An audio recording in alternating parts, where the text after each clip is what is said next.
Here in North Lewisburg, let's sing the pizza song together. This village's idea of Restaurant Row is a Subway, and just across the street, hometown favorite Cardinal Pizza. Elmo's been around a while, but not nearly as long as Don Van Zant. Into the air. Into the air. Yeah. A day without pizza is not a complete day. Don's owned the place going on 28 years. We're not cheap on our toppings either. We give you your money's worth.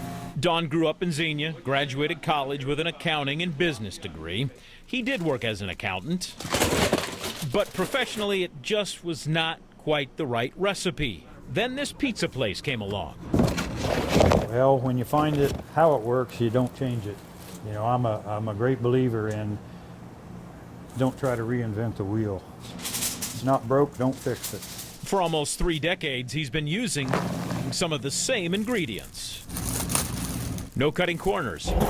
And here, the staff still slices their own cheese. Find the way to do it and then just keep doing it that way. Don believes consistency is key. The Italian sub is probably our most popular sub. But then in 2010, They said I had, he called it NASH, non-alcoholic cirrhosis of the liver. Don was not a drinker. He did not smoke. Doctors called it fatty liver disease. Then in the summer of 2012, he got liver cancer, and doctors put him on a liver transplant list. I just enjoy life. But if he did not get a liver, his joy for life, his consistency, as he knew it, was going to end. Then in early October 2012, 3:28 in the morning, my phone rang, and it was the University of Cincinnati Hospital's liver clinic. we've got a liver for you. 3 hours later, Don and his family were at UC, and doctors took him into surgery. The surgeon said, I've never said this to anybody else, but he said, that liver, God made that liver for 2 people because it was a perfect fit. Just hours after the successful transplant, Don was struggling emotionally. But I just feel so guilty that I'm alive. He was 26 years old and lost his life.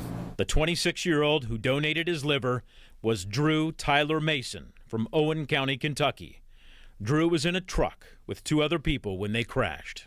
Well, I lost a part of my heart. Lucy Grubb is Drew's mom, and she had no idea when Drew renewed his driver's license, he agreed to be an organ donor. It brings me a lot of comfort, and I'm proud. I'm proud of Drew because he was a hero, and he still is a hero. Don said he always considered himself a giving person, but that really changed after Drew became a part of him. Even though I never met Drew, I think about him in one way or another nearly every day since. Almost a year to the day after the transplant, Lucy sent Don a letter. They agreed to meet, and Don and his wife drove to Lucy's home in Kentucky. I got so excited and could hardly contain myself, and I went barreling out of the door. Lucy came down off their porch, met me at the end of the sidewalk. We didn't say a word to each other. We just grabbed each other and just held each other and cried. And we immediately just embraced in a hug that seemed like lasted forever. That day, as they sat in Lucy's house and laughed and cried, Don built up the courage to ask Lucy a question. Would it be all right if we tried to set up a scholarship fund in Drew's name at his high school? And she said, yes, that would be great.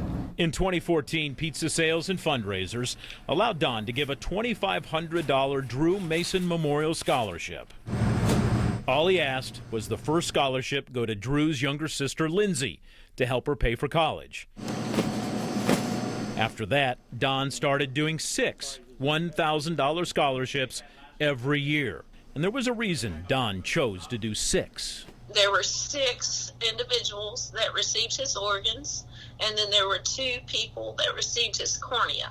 And with this spring's 6 scholarships, that means Don will have donated $50,000.